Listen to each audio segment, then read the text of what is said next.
¿Qué voy a hacer con ustedes, mis hermanos? Permítanme, déjenme poner mi presentación.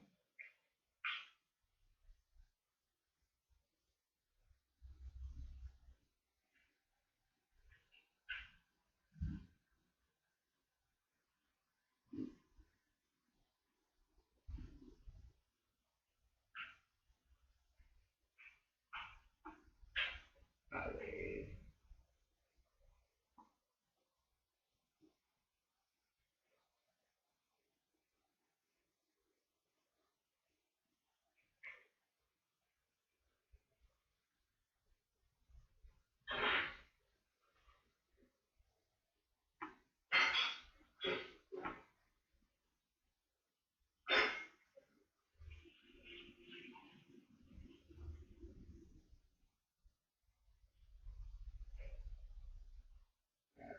Se me está revelando.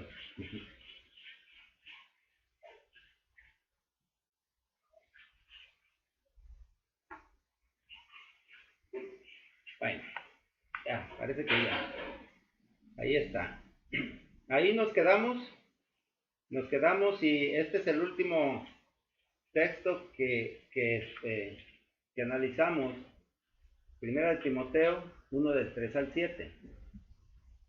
Y bueno, ¿hay algo que quieran preguntar ahorita antes de continuar? ¿Alguna aportación? ¿Alguna sugerencia? ¿Alguna duda?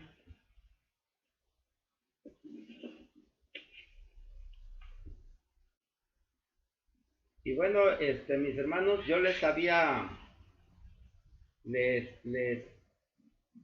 dejé por ahí una tarea, o les sugerí que si podían ver algo sobre dos de los libros que estuvimos analizando del Nuevo Testamento, los libros espurios, y uno de ellos es la Didache y el otro el Pastor de Hermes. Pero antes de eso, también mencionamos dentro de esto, dentro de lo que habíamos visto anteriormente acerca de los libros del Antiguo Testamento, los libros de Enoc y Noé. ¿Sí? Y pues, para hacer un poco más interesante esto, voy a preguntarle por ahí a alguien. ¿Hay algún voluntario? ¿Alguien que quiera participar?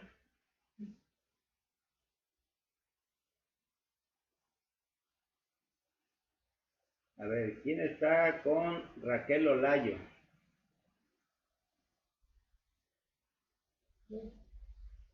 Raquel Olayo, ¿estás presente o es Ruth?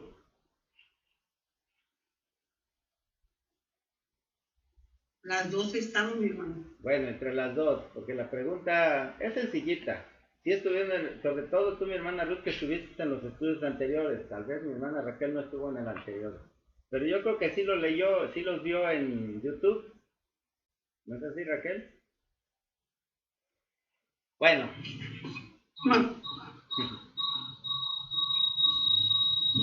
Nada más utilicen bajen el volumen de otro de los aparatos para que no se dice,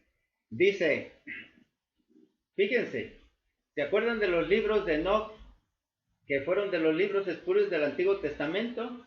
Esos quedaron fuera de la Biblia. ¿Me pueden decir por qué quedaron fuera de la Biblia?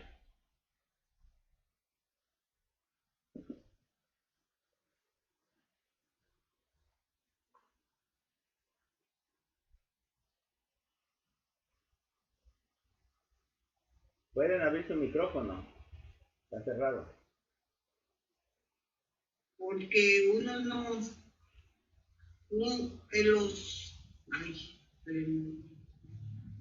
porque unas nada más eran como ficción, como historias y no eran verdaderas. No, exactamente. Sí era verdadero, porque en los libros de Enoch se habla sobre la venida de nuestro Señor Jesucristo. Y como son profecías, son revelaciones, pues no podemos decir que no. Autores anónimos, ¿no? Son, sí tienen autor. Y precisamente hay una razón fundamental por la que quedaron fuera.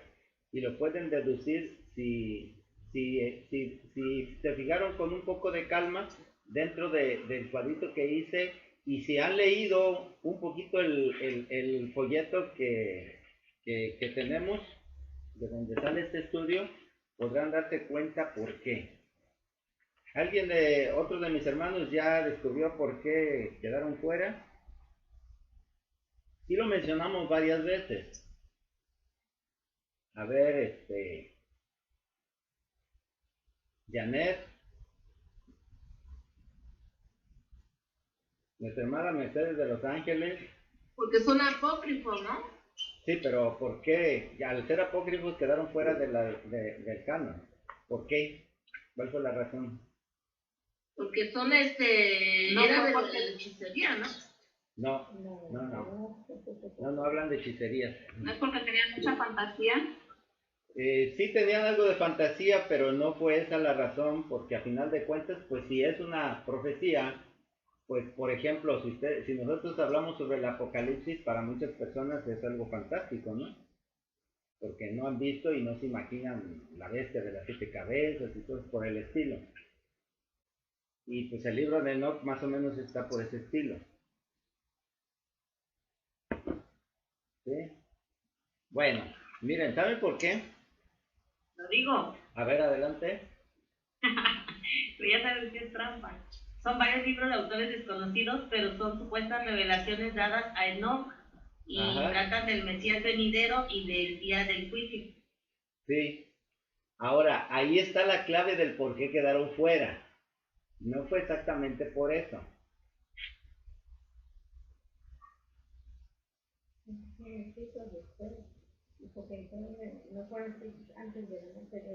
Exacto.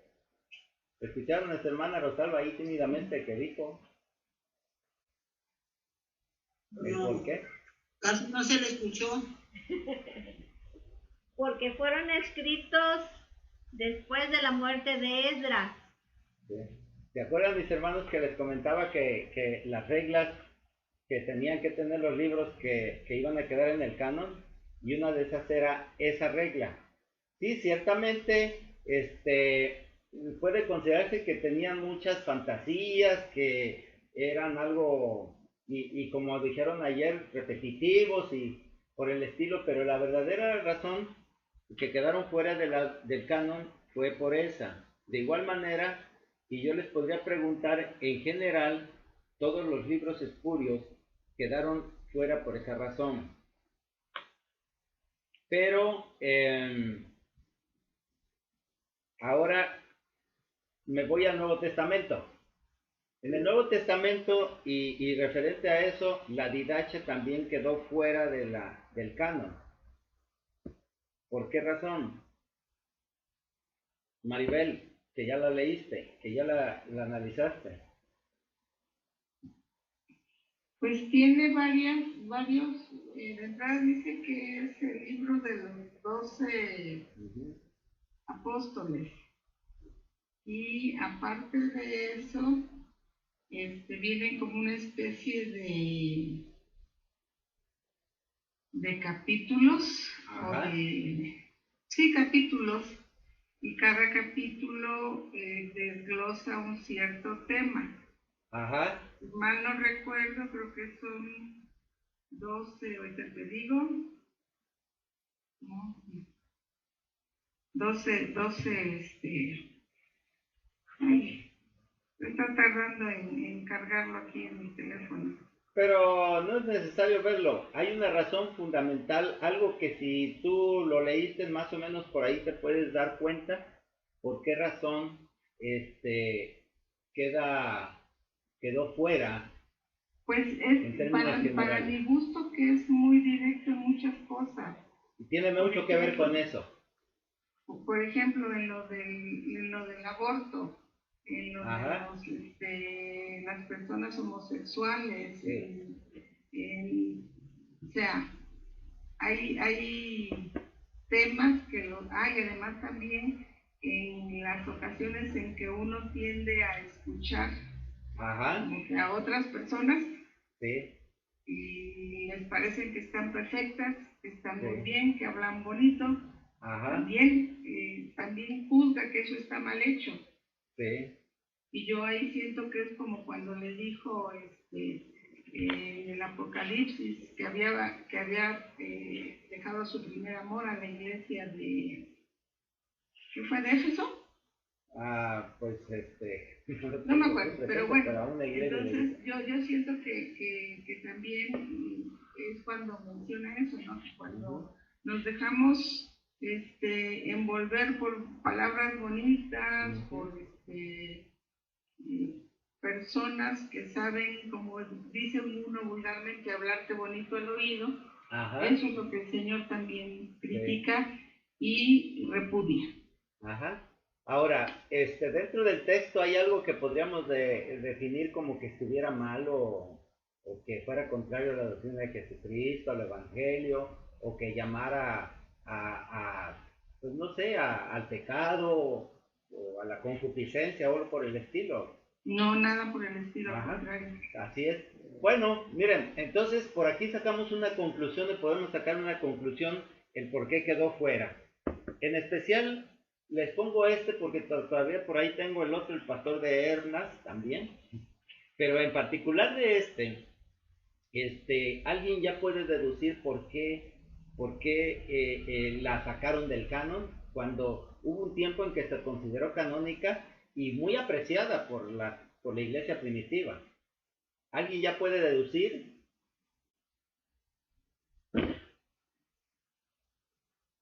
Porque era repetitivo. ¿Por qué, perdón? No lo escuché bien. Porque era repetitivo.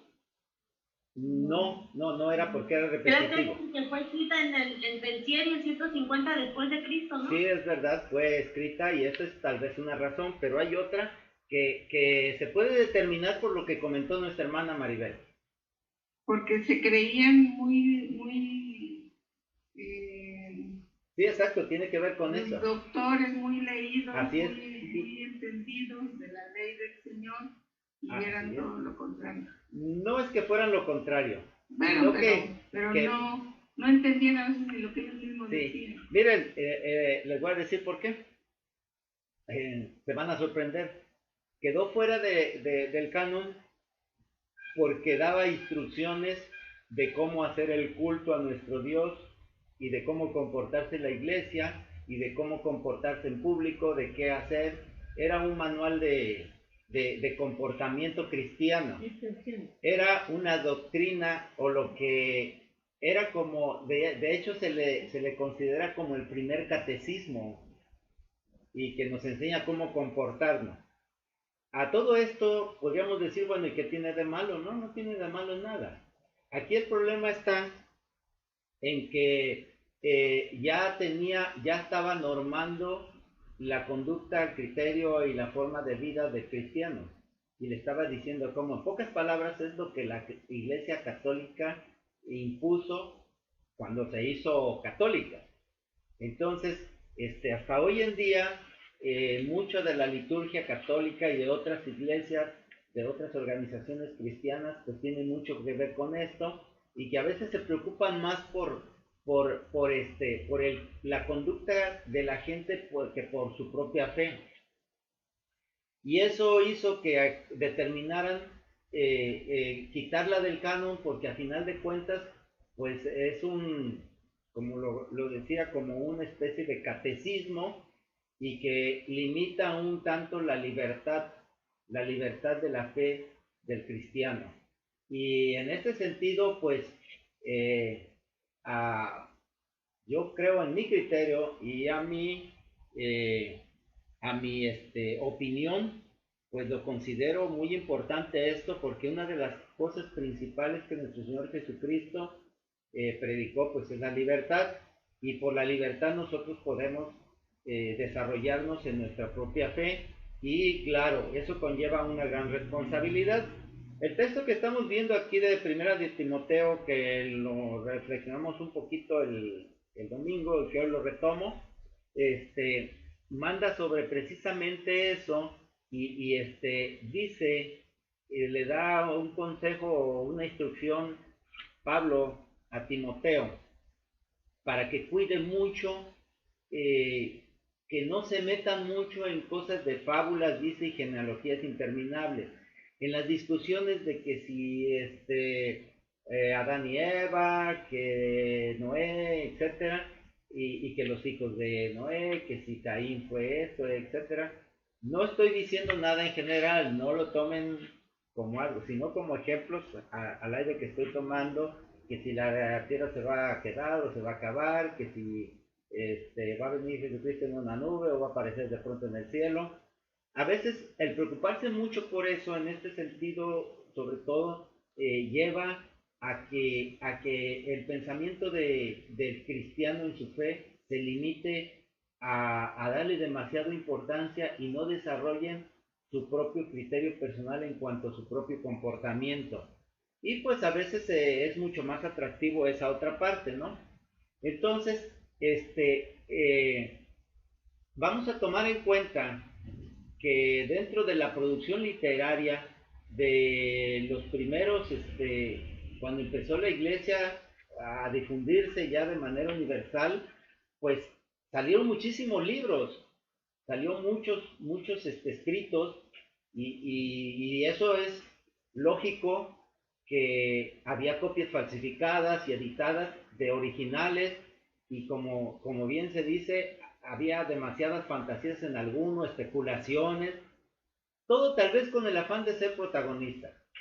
Y es que como hoy en día se sigue predicando muchas veces el Evangelio, pero cuando se predica de esa manera el Evangelio se prepondera mucho lo apocalíptico y lo milagroso, y vemos la publicidad de iglesias que dicen que hay día de milagros, que hay día de acercamiento, de arrebatamientos, de muchas cosas así, como que el día de la profecía, y sanaciones, etcétera. Por otro lado, también hablan sobre ya el fin del mundo, cómo va a venir. Ya nuestros hermanos en sus estudios lo han especificado mucho, cómo hay mucho interés, pero por ese lado. Y bueno, todo eso sí, ciertamente es mucho más atrayente para la gente, porque pues es mucha la expectación, y es algo que quisiera conocer la gente, ¿no? Pero yo creo, también en mi opinión, que todo eso es como una autodistracción, porque muchos no quieren llegar a la verdad y prefieren quedarse en el mito. Esto no quiere decir que lo que en el Apocalipsis o en estos libros proféticos viene no sea verdad, no, en ninguna manera, al contrario. Pero en tanto no lo entendamos completamente, bueno, está en vamos a decir así, en el estatus de mito. Y recuerden, mito no es porque sea falso o no verdadero. Un mito en realidad es algo que no podemos comprender, pero que ahí está, ahí existe, pero que no tenemos la capacidad de comprensión. Si alguien, bueno, exacto, así es como dice nuestra hermana Rocío, ahí en su comentario, que es como en las películas. Así es, gracias.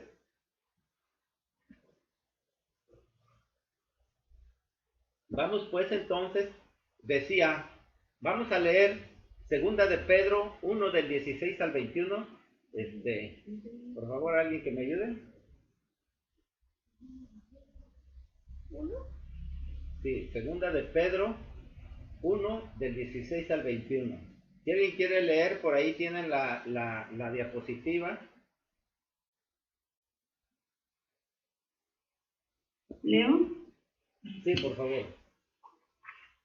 Porque no os hemos dado a conocer el poder y la venida de nuestro Señor Jesucristo, siguiendo fábulas artificiosas, sino como habiendo visto con nuestros con nuestros propios ojos su majestad. Pues cuando él recibió de Dios Padre honra y gloria, le fue enviada desde la magnífica gloria una voz que decía: Este es mi Hijo amado, en el cual tengo complacencia. Y nosotros oímos esta voz enviada del cielo cuando estábamos con él en el Monte Santo.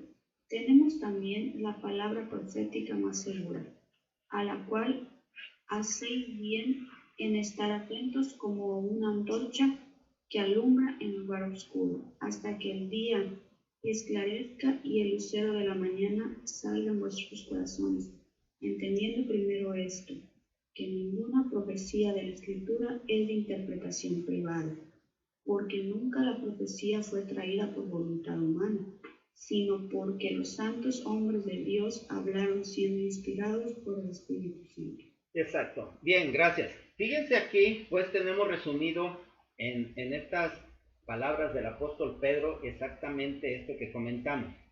Él dice que lo que predican como apóstoles y que dan a conocer, sobre todo, el poder y la venida de nuestro Señor Jesucristo, porque pues ya imaginarán cómo el Apocalipsis describe la venida y cómo va a ser el advenimiento de nuestro Señor Jesucristo, el arrebatamiento, la nueva Jerusalén que va a descender, tantas cosas. Pero él dice Pedro dice, pero tengan cuidado, nosotros no les vamos a hablar sobre fábulas artificiosas. Para empezar, lo más importante que él dice es lo que hemos visto con nuestros propios ojos. Es decir, lo que a nosotros nos consta, o lo que ellos como apóstoles vieron, escucharon y recibieron de nuestro Señor Jesucristo. Y él cita precisamente algo maravilloso y fantástico que le tocó vivir a él en especial. Y él dice que fue cuando nuestro Dios, dice, le dio honra y gloria. Desde la gloria del cielo, de su gloria, dice, una voz decía: este es mi Hijo amado en el cual tengo complacencia. Y él dice, y nosotros lo oímos esta voz enviada del cielo cuando estábamos con él. Entonces, él dice, esto es lo más importante, lo que viví, lo que yo sentí. Dice, sí, ciertamente, más adelante.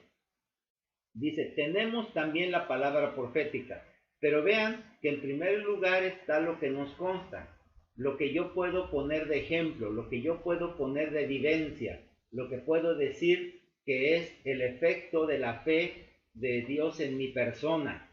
Y luego dice, está la palabra profética, pero dice, es necesario o es muy, dice, a la cual hacéis bien en estar atentos, es decir, la tenemos ahí como una lámpara, no porque ya salió el sol, sino que cuando nosotros estamos en oscuridad, pues lo maravilloso es que vean la diferencia que hay entre un día esplendoroso a plena luz del sol y cuando nosotros estamos alumbrándonos con una lamparita. ¿No les parece mucho más grande, maravilloso la luz del sol? Todo se aprecia, todo se ve, pero si no la tenemos, pues hay que agarrarnos con lo que tengamos, con esa antorchita o con esa lamparita. Eso es lo que él dice y lo pone como un ejemplo de cómo estar atentos a esa palabra profética como una antorcha que en la oscuridad brilla, pero no es todo. Dice, esto va a ser hasta que el día esclarezca y el lucero de la mañana salga en vuestros corazones, en vuestros corazones. Es decir, cuando ya sale el sol, la luz, cuando está plena luz, ya no necesitamos esa lamparita, esa antorcha. ¿Por qué? Porque todo es esplendoroso, lo vemos en su grande dimensión. Podríamos decir esto, que mientras tenemos esa lamparita, pues queda en la categoría de mito, porque como que vemos, como que no vemos, como que a veces las sombras nos engañan, pero tenemos cuando menos eso para no tropezar cuando menos. Pero lo importante es cuando ya está a plena luz, que podemos apreciar todo en toda su magnificencia, en toda su claridad. Ahí es lo más importante, y es cuando se va a manifestar pues esa gloria, esa honra, y hasta entonces nosotros vamos a tener ya la plena seguridad. Mientras tanto, tenemos que tener cuidado en no, a veces una suposición, una especulación, ponerla como una verdad y tal vez, como decía Pablo, desviar algo que no hemos entendido y que, como bien dice en este otro texto, dice, para no caer en esa categoría de los que se apartan tras vana palabrería y que pues a lo mejor queriendo ser, queriendo presumir lo que no tienen, dice, ni siquiera entienden, que es precisamente lo que muchos de los autores de esos nuevos textos escribieron y no entendían claramente. Pero bueno, pues ponemos ahí que hay que ser buenos, que hay que amar a Dios, cumplir, por ejemplo, precisamente dentro de la Didache, empieza con algo muy significativo que lo hemos estudiado mucho, y empieza diciendo así: hay dos caminos, el de la vida y el de la muerte, y grande es la diferencia que hay entre estos dos caminos. El camino de la vida es ama en primer lugar a Dios que te ha creado, y en segundo lugar a tu prójimo como a ti mismo. Todo lo que no quieres que se haga contigo, no lo hagas a otro. Entonces, esto pues podemos decir, bueno, está perfectamente bien, pero si nosotros empezamos a desplazarnos a ver más adelante, vamos a ver muchas cosas que no están mal, pero que a veces tal vez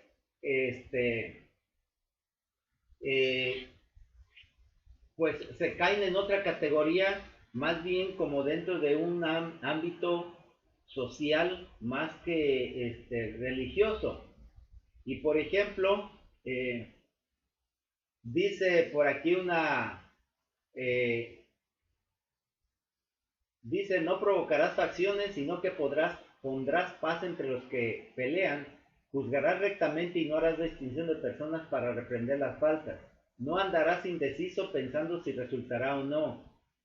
No seas de los que extienden la mano para recibir, pero la retiran para dar. ¿Sí? Entonces, otra de las cosas por aquí que estoy viendo,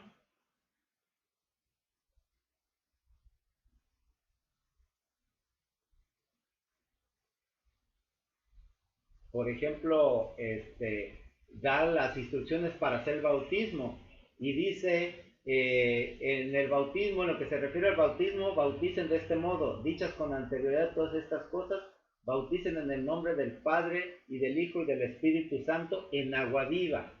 Si no tienes agua viva, bautiza con otra agua. Si no puedes con agua fría, hazlo con caliente. Si no tienes ni una ni otra, derrama agua 3 veces sobre la cabeza en el nombre del Padre y del Hijo y del Espíritu Santo. Antes del bautismo, el bautizado y el que bautiza deben ayunar previamente, y todos los que puedan, pero el bautizado le ordenarás que ayude 1 o 2 días antes. Entonces, como vemos, pues a veces son instrucciones que sí, de alguna manera, limitan la decisión del cristiano.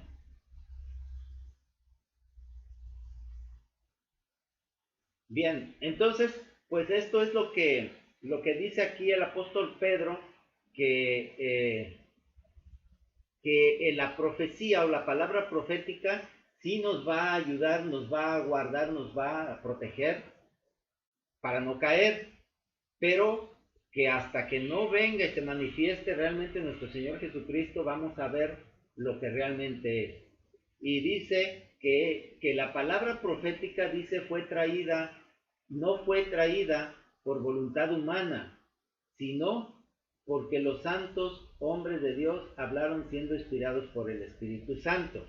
Es decir, la profecía siempre va a ser un mensaje de Dios, va a ser la palabra misma de Dios, y que en tanto llega, pues la misma Escritura nos dice que podemos probar Y por ahí en una parte dice que si la profecía se cumple, viene de Dios, y si no se cumple, pues no viene de Dios. Es así de simple. Pero en tanto, bueno, nosotros vamos a considerar que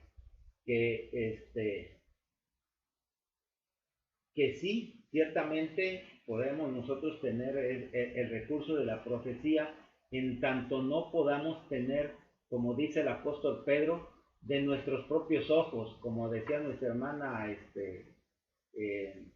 Verónica. No estuve ahí, sí, claro, pero en tanto tenemos la palabra.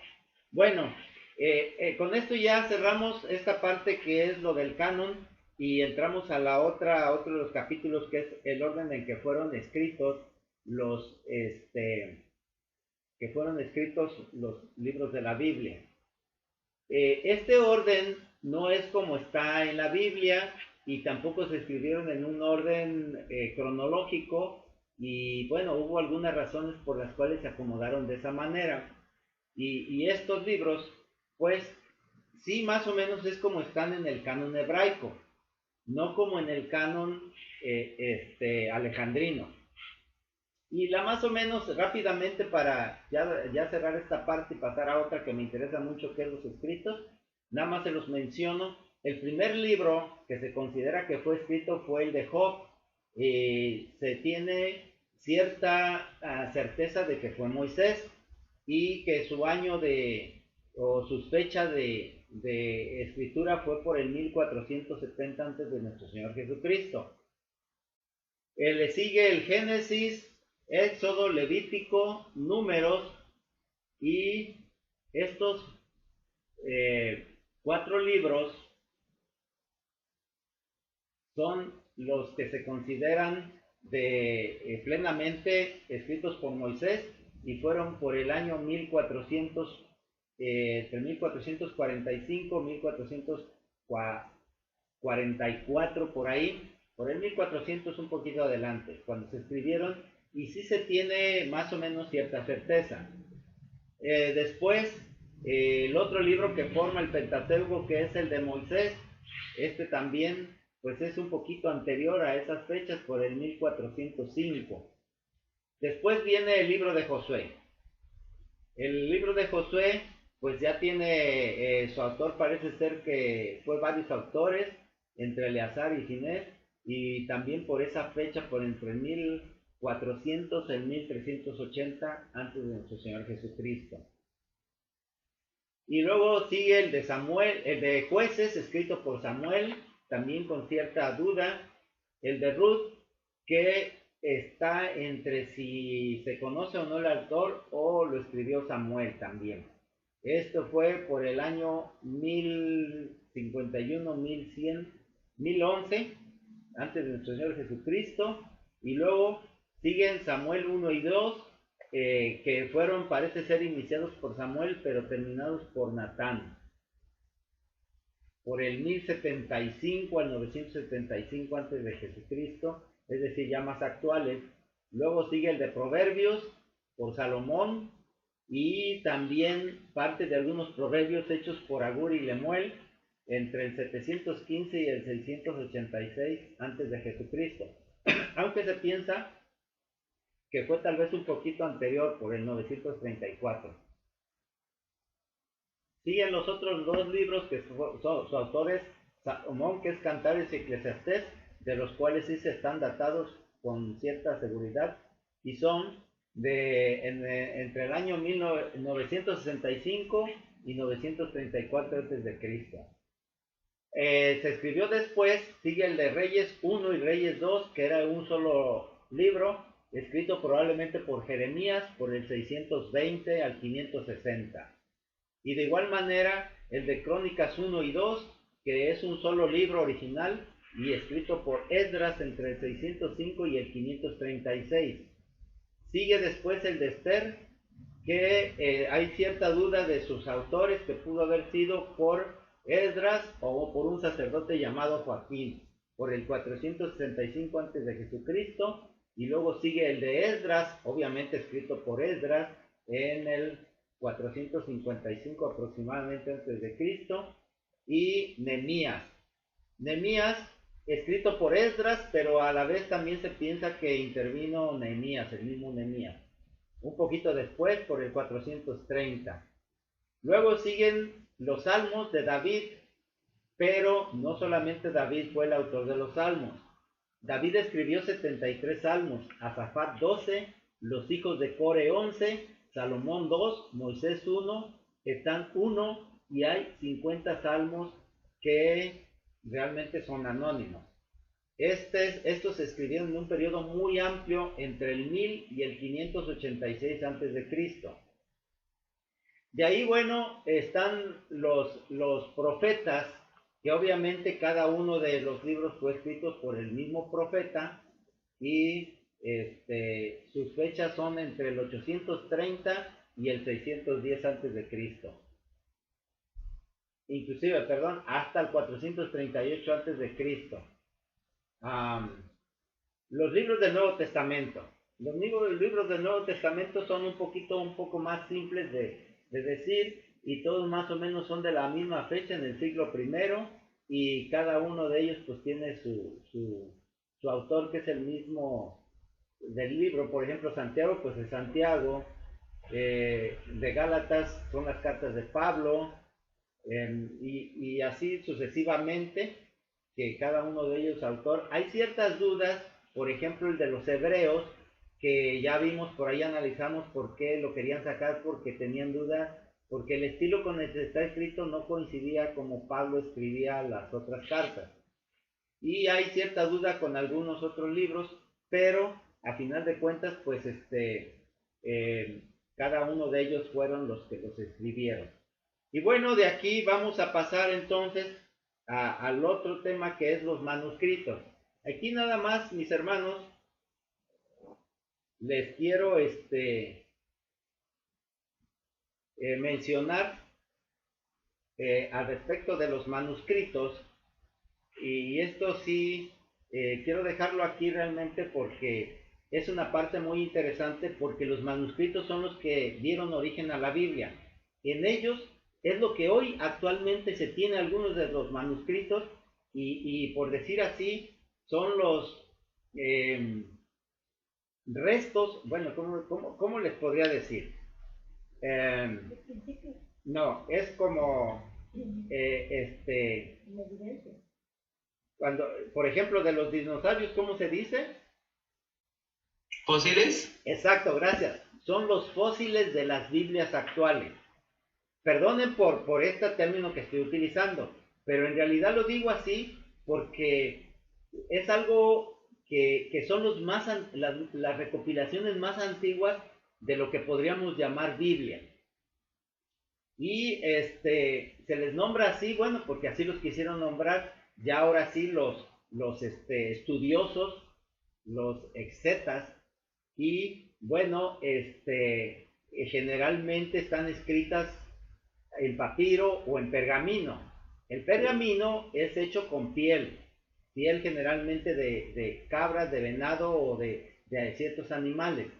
Y bueno, estos escritos, estos manuscritos tienen una clasificación, y los podemos ver hoy actuales en ciertos lugares. Por ejemplo, en los museos de Londres, de Rusia, en el Vaticano.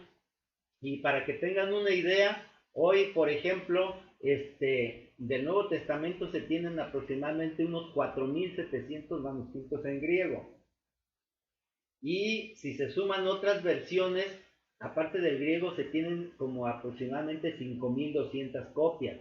Ahora, del Antiguo Testamento, se tienen aproximadamente 200 copias en varios idiomas, no solamente en hebreo. Y estas copias, las más antiguas, son por el año 400 a.C., que son los que se descubrieron en las cuevas de Qumran, que en el Mar Muerto, hasta en el año 900 después de Jesucristo, que se descubrió uno de los textos más famosos, que es el Masorético. Y esto, bueno, yo quiero dejarlo aquí. Sí, adelante, Verónica. Pues yo pienso que esos manuscritos son reales, o sea, que sí si son reales realmente, porque si no, pues que no se hubiera escrito, o sea, no hay nadie que antes quiera tanto de Dios y quisiéramos tocar todos esos temas. Entonces se otorgaron para nosotros, o sea, con el Espíritu Santo, o sea, si son fiables para mí, o sea, yo sí puedo creer esos manuscritos porque yo sé que la Biblia fue creada por otros hombres que quisieron otorgarnos toda esa palabra, esa sabiduría, esos salmos, toda la Biblia, todo lo que es Génesis, o sea, ellos, nuestros antepasados quisieron honrarnos con esos manuscritos, o sea, ellos dijeron, aquí vamos a escribir esto porque estamos seguros de que ellos van a creernos con el Espíritu Santo que ellos manejaban en ese entonces. Ajá. Bien, gracias. Sí, miren, para que se den una idea, aquí les voy a presentar más o menos cómo se verían. Este es un libro, no sé cómo lo vean ahí, que contiene cómo se hicieron los libros de la Biblia. Y muchos tienen estos textos, estas ilustraciones. Por ejemplo, aquí pueden ver cómo estaban escritos estos manuscritos. Vean esto. ¿Sí? Estos son algunos. Vean cómo estaban ilustrados. Tal vez no se enfoca muy bien, pero esto es lo que veríamos dentro de esos manuscritos. ¿Sí? Esto es, ahora, esos manuscritos, mis hermanos, lo vamos a comentar un poquito más detenido, porque de aquí vamos a ver entonces cómo se generó nuestra Biblia, la que hoy podemos tener en nuestras manos. Y sobre todo porque, bueno, yo recuerdo por ahí que alguien se comprometió a que nos iba a traer datos, o bien que lo iba a compartir datos de Biblias editadas y que estaban modificadas. Sí, por ahí, no sé, mi hermana Polita creo que comentó algo que iba a sacar algunos datos de que ya le constaba que algunas Biblias las van a editar modificadas.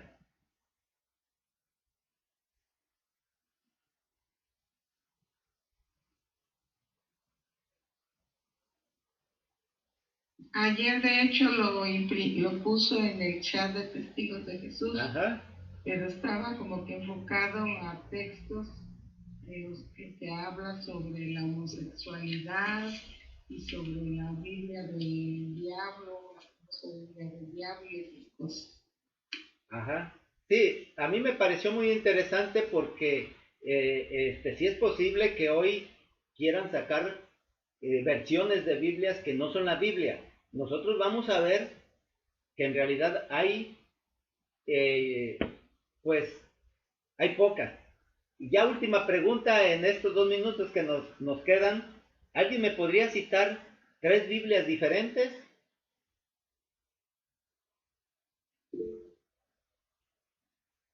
Adelante, Rocío. Pues la primerita es la Reina Valera, ¿no? Esa es la de Cajón. Ajá. La otra sería la latinoamericana. Ajá. Y otra sería el lenguaje moderno, no sé si sea la misma que la latinoamericana. Ajá. Sí, la noticia es que las 3 son exactamente la misma. ¿En serio? No son diferentes, sí, claro. Ah, pues entonces no, hasta ahí me quedé. Sí.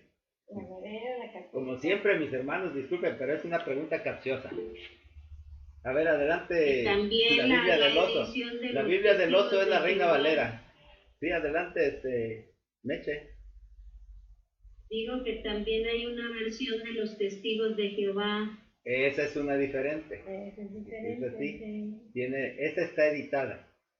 Fíjense, yo les dije que citaran 3 Biblias diferentes precisamente porque no vamos a encontrar realmente 3 Biblias diferentes. En realidad, podríamos hablar de que hay 2 orígenes de la Biblia, ya lo mencionamos, que es el canon palestinense y el canon alejandrino, que dieron origen, obviamente, a dos cánones diferentes, porque la Biblia, toda la Biblia tiene el mismo canon. Ciertamente, sí tienes razón, la Biblia que editaron los Testigos de Jehová, le cambiaron cosas para apoyar su propia doctrina. Eso es así. Pero aparte de las otras, mis hermanos, yo realmente no tengo conocimiento de alguna que sea diferente.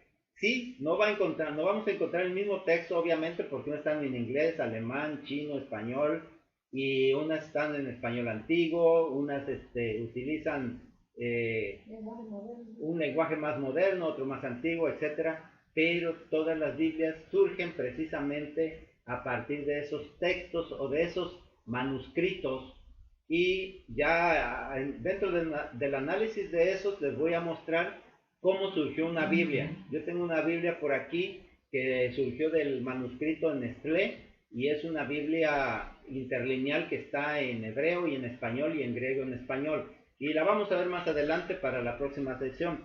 Ahorita, bueno, pues con esto concluimos ya hasta esta parte, y Jehová les bendiga y les guarde.